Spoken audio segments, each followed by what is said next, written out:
saya turun.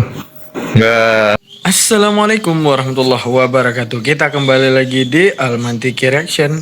Kita akan menyaksikan di mana seorang murtadin pembenci Islam yaitu Saifuddin Ibrahim yang telah kabur ke Amerika.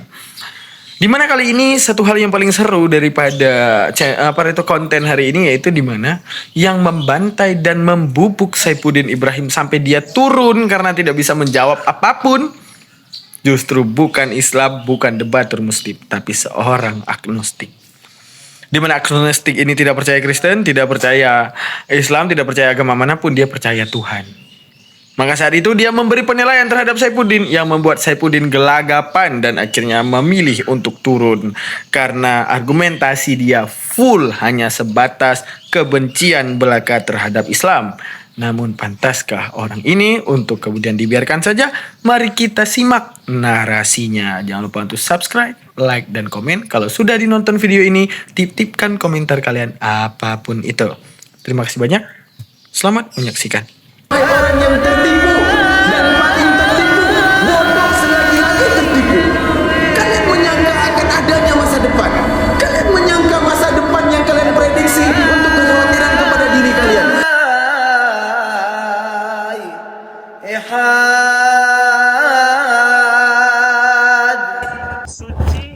Kitab suci adalah sumber mata air orang mengambil pengalaman hidup.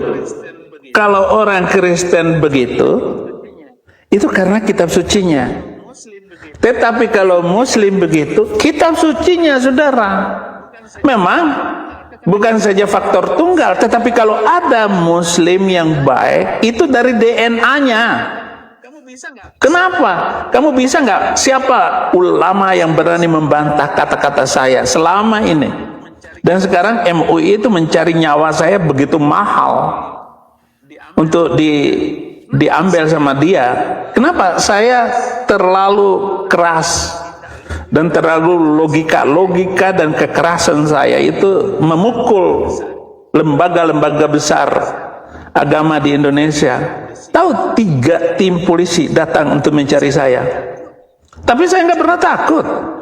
Saya ditawarin untuk kembali ke Indonesia. Kalau bisa mengeluarkan SP3 untuk saya balik. Nyaman tinggal di negeri sendiri.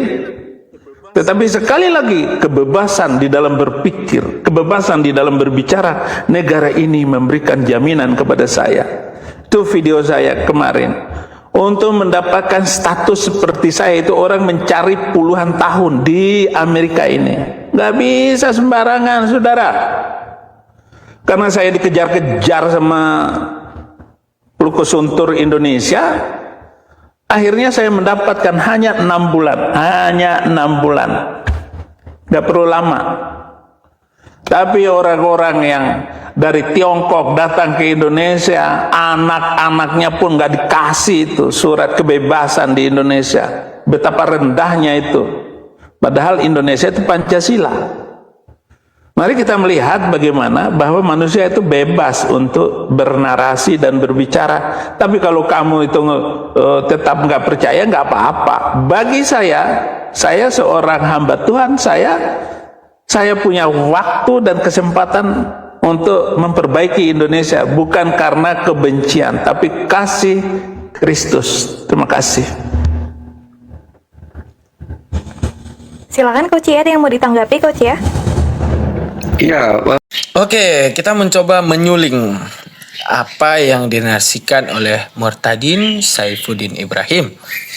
Di mana dia mengatakan umat manusia itu terbentuk tergantung kitab sucinya. Seakan-akan dia ingin mengatakan bahwa Al-Quran mengajarkan kebencian terhadap non-muslim ataupun kepada humanity, siapapun manusianya. Maka baiknya orang Kristen dia katakan karena baiknya kitab sucinya. Dan buruknya orang Islam itu terjadi karena buruk kitab sucinya, seakan-akan dia akan mengatakan seperti itu. Lalu saat kita mencoba mengkritisi, lalu bagaimana dengan baik dan buruk daripada kaum ateis? Saat orang berperilaku buruk, dan dia itu tidak mengimani Tuhan? Karena kitab suci yang mana?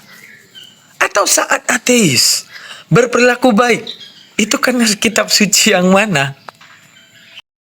Untuk menunjukkan bahwa ini adalah narasi full kebencian tanpa berpikir dan melihat fakta di antara kehidupan. Di mana sesuai penjabaran saya, bahwa kebaikan dan keburukan itu naturalnya manusia, namun datangnya agama untuk mengekang manusia agar kebaikannya lebih dioptimalkan, bahkan dimaksimalkan daripada keburukannya. Lalu seakan-akan Saifuddin Ibrahim mengatakan bahwa kitab suci Al-Quran mengajarkan kebencian. Bukankah Al-Quran mengatakan di dalam Al-Baqarah 224, jangan engkau bawa nama Allah untuk menciptakan segala kerusuhan dan permusuhan. Maka bawalah nama Allah untuk menciptakan islah. Apa islah? Perdamaian. Artinya, Allah aja bilang, jangan kamu bilang ini berasal daripada agamaku hanya untuk kamu menciptakan permusuhan, kericuhan, dan kehancuran. Maka ingatlah itu bukan dari aku. Itu hawa nafsumu. Maka yang kuperintahkan kepadamu, ciptakan islah. Apa islah? Perdamaian. Lalu ketika Anda dapati Al-Baqarah 224,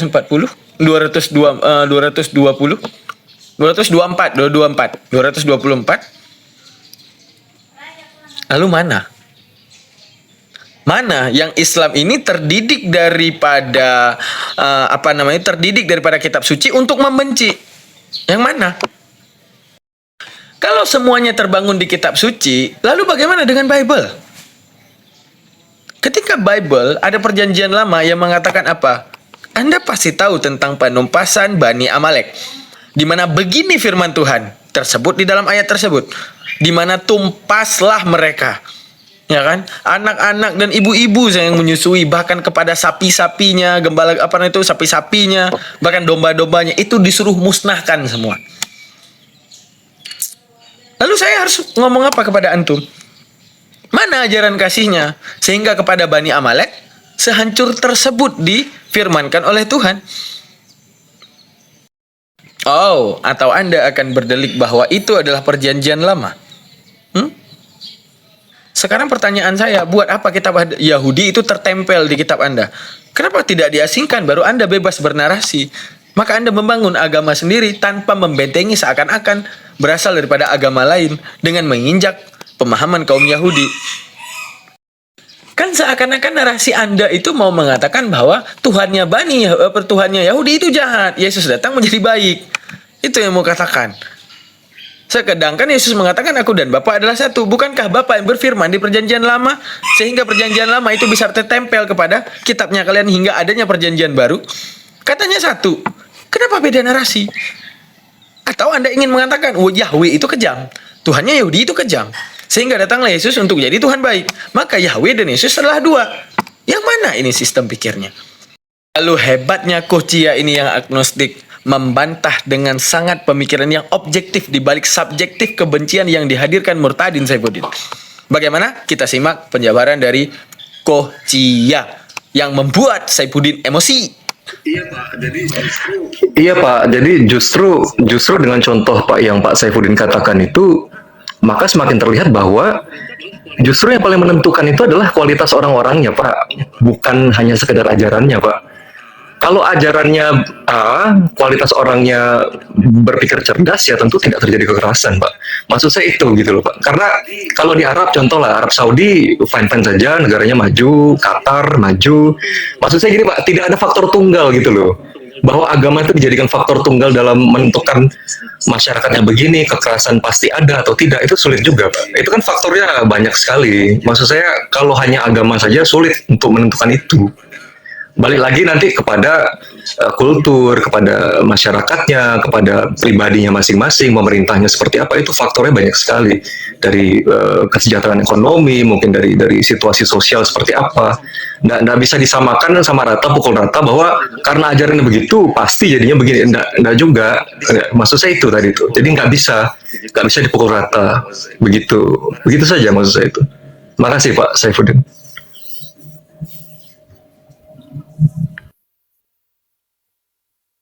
Ya, tidak ada banyak tanggapan ya. Pada akhirnya memang saya hanya bisa katakan terorisme itu tidak faktor tunggalnya dari agama itu. Karena silahkan diwawancarai masing-masing pelaku, ya itu pada akhirnya itu persoalan politik saja. Memang nuansanya agama, tetapi mereka melandaskan itu pada apa? Pada keluhan-keluhan yang mereka utarakan kan, bahwa mereka menganggap sebagai seorang Muslim mereka merasa haknya kurang, mereka merasa negara ini harus full Islam, mereka merasa mendapatkan ketidakadilan. Islam Jadi- itu adalah agama sekaligus politik. Oke, Buy-in di dalam agamanya itu. yes. Karena setuju kalau Nabi itu sendiri adalah Nabi sekaligus pemimpin. Dan itu dia bebas mengeluarkan hukum-hukum, undang-undang menurut dia. Tetapi undang-undang abad ke-7 itu sudah kedaluarsa, sudah tidak boleh lagi dipakai zaman sekarang. Kalau orang pencuri harus dipotong tangannya, yaitu surat kelima ayat 38. Tetapi surat kelima ayat 44, barang siapa yang tidak menggunakan hukum ini maka dituduh kafir. Kafirlah orang yang tidak melakukan hukum ini, kafir. Artinya hanya karena Pancasila mereka, kalau Anies Baswedan kemarin menang, apa yang terjadi? Oh, habis. Makanya saya dukung Prabowo. Kalau kamu mengatakan politis, emang agama politis? Itu politik, semua politik yang terjadi itu. Kenapa Habib Rizik nggak mau berhenti sampai sekarang? Kenapa Bahar Smith itu nggak berhenti sampai sekarang? Pokoknya dia mau hukum itu berlaku hukum agama. Itu cita-citanya. Mereka lari lagi kepada kitab sucinya. Kitab sucinya yang mendukung. Tetapi Pak, itu kan sebagian kecil Pak. Kan tidak semua. Hadisnya ada. Tidak. No. Emang kalau kamu mengatakan itu oknum, kenapa banyak banget oknumnya? Itu yang demo tuh berapa juta kemarin yang di Monas itu? Berapa juta yang demo kemarin? Hah? Enak aja lu ngomong. Lah iya Pak, tapi kalau dibandingkan Udah. dengan totalnya Pak. Udah, saya turun. Totalnya enggak. Udah, saya turun. Enggak. Waduh, Kalau silakan dibandingkan dilanjutkan. dengan total jumlah orang Islam, ya nggak fair lah mengatakan itu banyak. Kan kita kan ada ratusan juta, hampir 300 juta penduduk Indonesia. Bisa dikatakan 90%-nya adalah mengaku orang Islam atau berKTP Islam, whatever ya. Kemudian ya itu artinya kan sekitar ya 270-an lah, 260. Kalau ada 1 juta orang Islam yang terafiliasi dengan Islam kemudian melakukan kekerasan, berarti kan ada 260 juta sekian yang tidak, begitu loh. Jadi kita harus lihat secara fair juga. Jangan, kalau ya saya tidak memungkiri lah kasus-kasus itu ada ketidakadilan, namanya itu diskriminasi, kemudian penggerudukan atas nama agama, itu pasti ada. Ini kan persoalan penegakan hukum saja yang letoy di Indonesia itu. Tapi kan tidak bisa kita simpulkan bahwa karena ajarannya kemudian semua orang Islam pasti begitu. Makanya saya bilang kalau Indonesia begitu karena Islam, maka Indonesia sudah hancur. 270 juta orangnya Islam semua. Kan gitu. Makanya balik lagi kepada orangnya, bukan kepada agamanya. Faktornya tidak tunggal. Kalau dibilang Islam itu politik, ya semua teroris di dunia ini menggunakan agama untuk tujuan politik. Banyak juga yang menggunakan di luar Islam. Army of God pakai Kristen. Christchurch penembakan itu white supremacy, terilhami oleh perang salib. Dia mewakili Kristen. KKK mewakili Kristen, menggunakan azas-azas Kristen, tapi mendiskriminasi orang kulit hitam atas dasar politik. Jadi memang tujuannya pragmatis politik. Tidak bisa dikatakan, oh karena ajarannya begini, sudah pasti kelakuan orangnya begitu. Ini kesimpulan yang terlalu loncat itu. Ya, makanya kalau baca banyak penelitian tentang terorisme di dunia, pasti ujung-ujungnya ke situ, politik sebagai tujuan akhir. Bahwa agama dijadikan sebagai selimut, dijadikan sebagai topeng, dijadikan sebagai bungkus, ya nuansa, ya gitu. Jadi tidak loncat langsung mengklaim bahwa agama ini pasti terorisme. Wah, ini agak narasi ini kan tidak baik lah di kalangan umat beragama di Indonesia itu.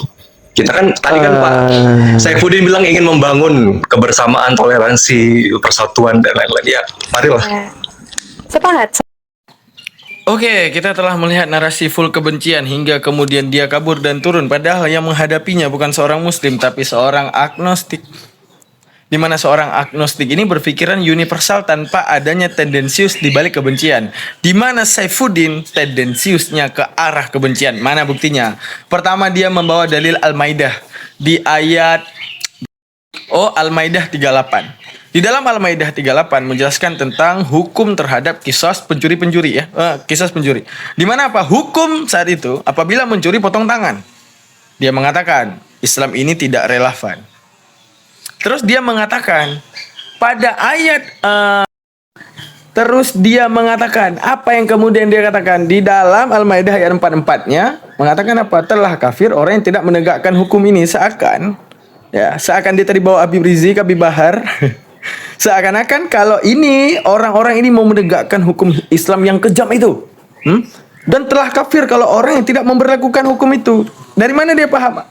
Al-Maidah ayat 44. Di mana Al-Maidah ayat 44 itu menceritakan kafir yang mengkhianati hukum Taurat. Yang satunya menceritakan tentang hukum potong tangan, yang satunya menceritakan tentang kafir yang mengkhianati hukum Taurat. Sehingga peringatan kepada mereka kalau di saat pada zaman Nabi Musa saat itu kamu tidak memberlakukan hukum Taurat, kamu tidak menjalaninya, maka kafir kamu sampai itu. Menunjukkan apa? Ini tidak nyambung. Ini itu narasi jaka sembung bawa golok. Nggak masuk satu pembahasan ini, satu pembahasan itu. Nah, padahal kalau kamu mau baca, pertama, sebutkan di dalam 38. Coba kamu baca 39. Apa yang dikatakan? Apabila mereka bertaubat, Allah menyediakan kepada mereka itu keampunan. Artinya apa? Di dalam prosesi kisas ini. Ya, kisas ini.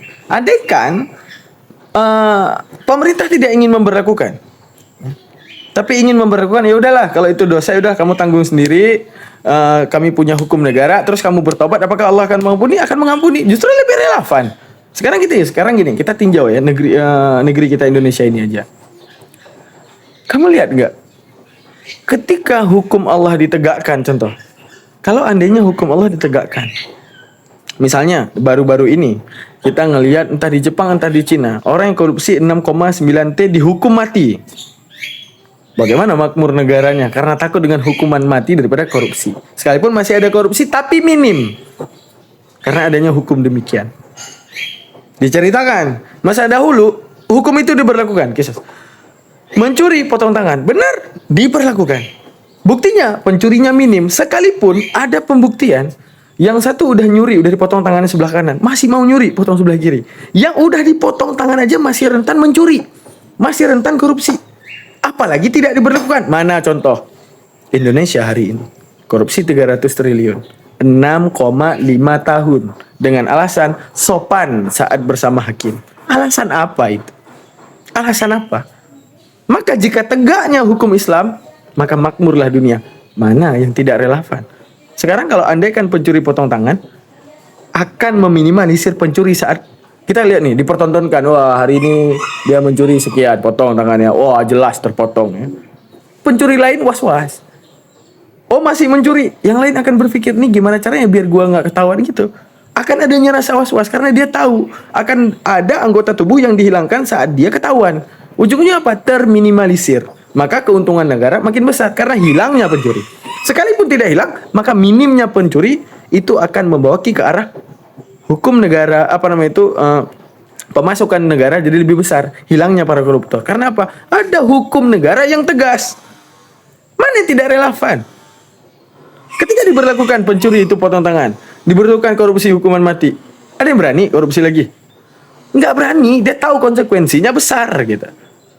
Terus kita akan melihat sekarang selanjutannya di mana Bang Daman naik sebagai hero, naik ke room tersebut menjelaskan tentang keislaman, apa yang diyakini, apa yang dijabarkan oleh Saifuddin itu adalah pure kebencian belaka daripada Saifuddin Ibrahim terhadap Islam. Mualaf pasti cerdas, murtadin pasti yang kayak gitu modelnya, pembenci total. Dimana kita bisa melihat dari ini narasi universal yang disampaikan oleh agnostik bahwa keburukan daripada oknum itu tidak masuk dalam keagamaan karena pasti agama mengajarkan kebaikan. Sama agnostik aja bubuk, apalagi sama Islam. Oke, mari kita simak Bang Daman bernarasi. Sepakat. Bang Gold Barber di hold sebentar. Sayangnya karena tadi Pak Udin turun di tengah-tengah debat. Jadi kalau misalnya dalam hal seperti ini, biasanya Coach Cia yang keluar sebagai pemenang karena pada akhirnya Pak Udin memilih untuk menyelesaikan argumennya di tengah perdebatan begitu. Teman-teman, Saya mohon maaf ya. juga ke Pak Saifuddin, mohon maaf saya nggak bisa buka kamera, beneran nggak bisa by system. Ya, Betul. jadi bukan sengaja gitu. Thank you. Karena gue juga tadi udah coba untuk arahin Coach ya untuk buka cam dan memang nggak ada apa sih lambang kameranya. Tapi teman-teman harus gue tegaskan lagi bahwa gue tidak membuka ruang debat agama ya. Tidak, melainkan ruang dialektika, di mana dalam dialektika itu kita bisa saling beradu argumentasi. Kita sedang ada di ring tinju, di mana kita masing-masing memperkuat argumentasi kita. Gitu teman-teman. Jadi terserah kalian mau membawa agama apa ataupun kepercayaan apa, suku apa, selama kalian bisa mempertahankan argumentasi dengan baik dan benar, maka disitulah kalian unggul. Gitu. Lanjut nggak? Apa gue buka komal aja kali ya? Buka komal. Izin dikit. Silakan. Iya, kaget banget. Oke. Kak Liv, dari tadi aku memperhatikan debatnya, mau dari agama manapun, itu akan unsurnya tetap subjektif. Muslim juga akan punya ayat tentang Bible yang bersikap seperti itu. Dan orang Kristen juga akan punya ayat Al-Quran yang bersikap seperti itu. Untuk menunjukkan apa? Ya, seharusnya kalau kita berpikir lebih objektif, ngapain lu bawa Al-Quran? Kristen nggak percaya Al-Quran. Ngapain lu bawa Bible? Si Muslim nggak akan percaya Bible. Tapi sekarang kita bisa nggak kita bawa humanity di balik hal tersebut? Karena ibaratnya gini kali, seorang ateis dia berbuat baik karena Tuhan bukan? Tuhan yang mana kan pertanyaan kita? Sekarang seorang ateis saat dia berbuat buruk itu karena agama bukan? Kalau karena agama yang mana? Kan itu pertanyaan kita. Sekarang ketika adanya terorisme, keburukan daripada individual manusia. Diganti ya kalimat T-nya itu ya. Oke, silakan Bang. Oke. Ketika terjadi terorisme ini ataupun keburukan daripada setiap manusia, akankah itu dikekang daripada keagamaannya? Justru tidak. Karena tanpa agama pun manusia itu tidak akan pernah dikekang daripada namanya berbuat baik dan berbuat buruk. Dia berbuat baik karena natural daripada dirinya manusia. Dia berbuat buruk karena natural daripada free will yang dihadirkan ke dalam otaknya.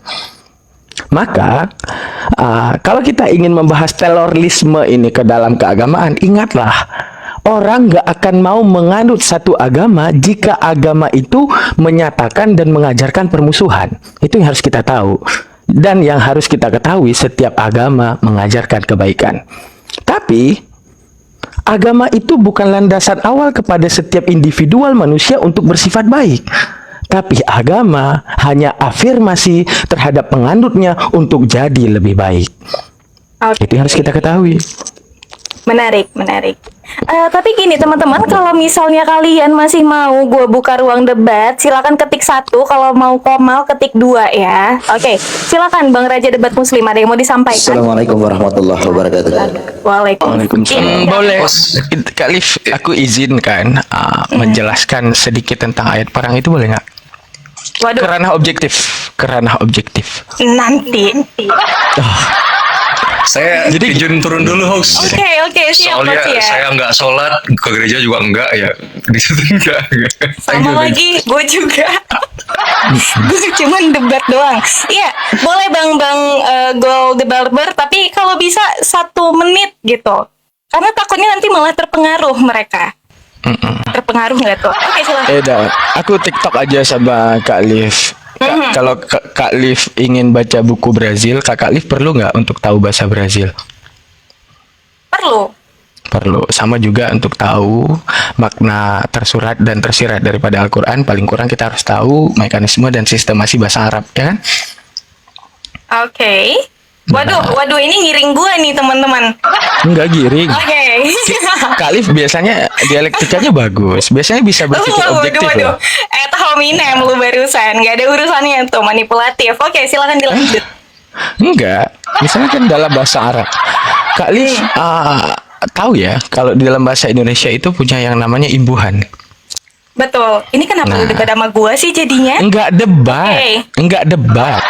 Jadi setiap yang saya salah tinggal koreksi, itu aja. Alright. Enggak Silakan debat, enggak diselesaikan. debat. Sekarang setiap imbuhan itu pasti memiliki makna yang berbeda kan? Exactly. Seperti kata membunuh dengan kata pembunuh dengan kata dibunuh. Betul. Itu imbuhan. Bahasa Arab juga punya imbuhannya, Kak Liv. Bahasa Arab apa itu kaidahnya itu gini, ziyadatul bina tadullu ala ziyadatul ma'na. Lebihnya penambahan huruf dalam bahasa Arab, maka adanya perbedaan makna yang berbeda. Maka terjemahan itu bukan Al-Qur'an, tapi terjemahan hanya pemikiran sederhana daripada penjabaran Al-Qur'an. Sekarang daripada kata-kata qatala. Qatala itu pemahaman sebelah pihak, Kak Liv. Ya, ayat yang di bawah tadi mungkin Kak Alif nggak paham. Mungkin aku ini aja. Qatala artinya bunuh dalam bahasa Arab. Tapi kalau diisikan dengan kata al-qatil di dalam bahasa tersebut, itu namanya musyarakah baina isnen. Terjadinya di antara dua pihak. Artinya, ayat tersebut itu bukan perintah, "Woi muslim, kalau kau perang itu kafir." Bukan. Tapi jikalau adanya penyerangan, kalian boleh bertahan dalam kondisi perang karena imbuhan al-qatil. Contoh, perang Badar. Perang Badar itu muslim itu 311 orang. Sedangkan jumlah daripada non-muslim, kaum pagan Quraisy itu berjumlah ribuan. Sekarang secara logik, 311 orang menyerang seribuan, itu menyerang apa bertahan, Kak Liv? Waduh. Gue nggak relate.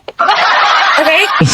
Silahkan dijelaskan aja. Gue kasih waktu 1 menit. Karena gue tidak tertarik untuk membahas agama anyway. Oke. Jadi al-qatil itu konsepnya di dalam Badar aja artinya bertahan seadanya 311 orang. Artinya disitulah perintahnya. Artinya perintah saat kamu berperang, golongan mana saja yang layak kamu bunuh dalam perang. Artinya mengatur umatnya untuk berperang secara adil. Jangan sampai ada penjual ikan cupang itu juga dibunuh. Ada penjual jagung yang non-muslim juga ikut dibunuh. Adanya kecoa itu juga dibunuh. Adanya lembu, semua itu juga ikut dibunuh. Tapi diafirmasi oleh agama, saat kamu bertahan dalam perang, mana yang harus kamu bunuh? Yaitu orang-orang yang dalam berperang. Mana dia? Kafir yang tidak mengakui ketuhanan Allah. Kafir yang tidak tidak mengharamkan apa yang telah Allah haramkan. Itu karena apa? Nah, itu untuk menunjukkan kita pengen tahu Al-Quran, maka kita harus tahu juga bahasa asli daripada Al-Quran lagi ngomongin apa. Itu aja. Oke, berarti mengenai konteks ya. Jangan lihat teksnya tapi konteksnya. Baik, karena memang sudah 1 menit dan terima kasih untuk penjelasannya. Semoga teman-teman di bawah juga bisa menerima argumentasi dari Bang The Barber sesuai konteksnya, bukan hanya teksnya, bukan apa yang dia sampaikan, sebagaimana yang kalian ingin terima gitu ya. Nah, baik. Teman-teman, Bang Gol The Barber, Bang Raja Debat Muslim, aku izin untuk turunkan kalian dulu. Nanti kalau misalnya kalian mau debat, iya, nanti boleh request lagi gitu. Jadi, Nggak apa-apa. thank you. Masa depan yang kalian